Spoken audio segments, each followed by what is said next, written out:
Reading 11 of CFA 2018, Concentrated Single Asset Positions. Much of the wealth owned by private clients throughout the world is held in the form of concentrated single asset positions, which include publicly traded stock, private businesses, and real estate. Owners of concentrated positions can face significant investment risks, including systematic, company-specific, and property-specific risks. Concentrated positions are also typically illiquid. There are three primary objectives that concentrated position owners should address. The first is to reduce the risk of wealth concentration by diversifying asset holdings. The second is to generate sufficient liquidity within a portfolio to meet all current and future spending needs. The third is to optimize tax efficiency. Investors face many constraints when managing a concentrated portfolio position, including the income tax consequences of an outright sale, the inherent illiquidity of concentrated positions, and psychological considerations, such as the existence of any cognitive or behavioral biases. The concept of an asset location and gifting strategy can often be used together to minimize transfer taxes from concentrated positions.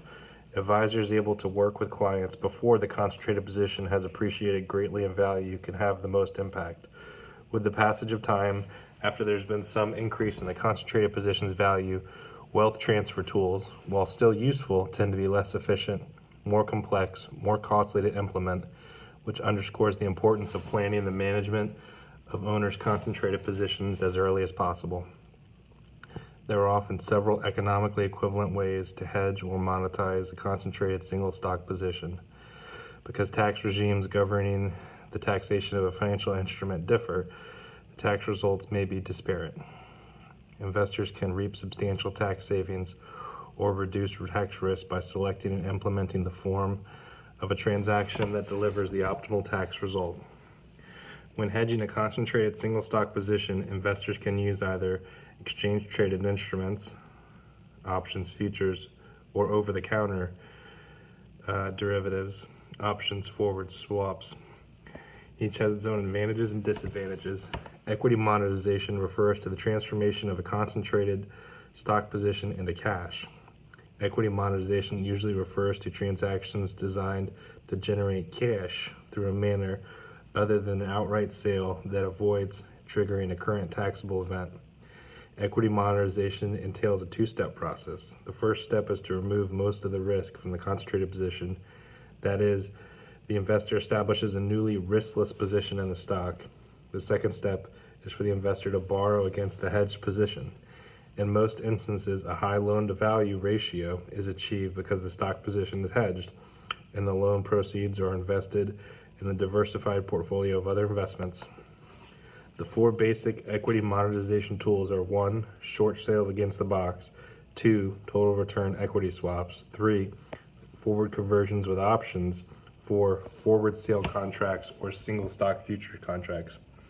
Most tax regimes respect the legal form of the transaction over the substance, and therefore equity monetization techniques, if structured properly, do not typically trigger an immediate taxable event.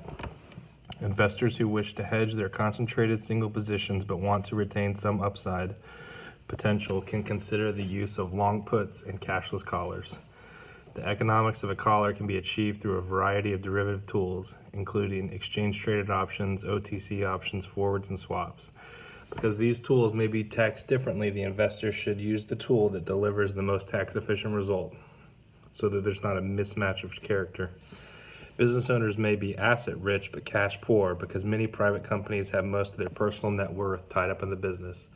The owners often want to generate liquidity to diversify into other investments in order to reduce the concentration of risk, but there's typically little or no liquidity among the existing shareholder base. The common assumption of business and real estate owners that the monetization decision is a sell or hold decision or a one and done is not correct. Exit plans can be staged or phased in over time to generate liquidity in more than one event. Different businesses monetize strategies often result in different values of the companies being sold or monetized. Daddy, also the beat. In business and in real estate and monetization transactions, The objective should be to maximize the after-tax proceeds that are available to reinvest. In a leveraged recap, a business owner partners with a private equity and transfers his stock for cash and a minority entrance into a freshly capitalized entity.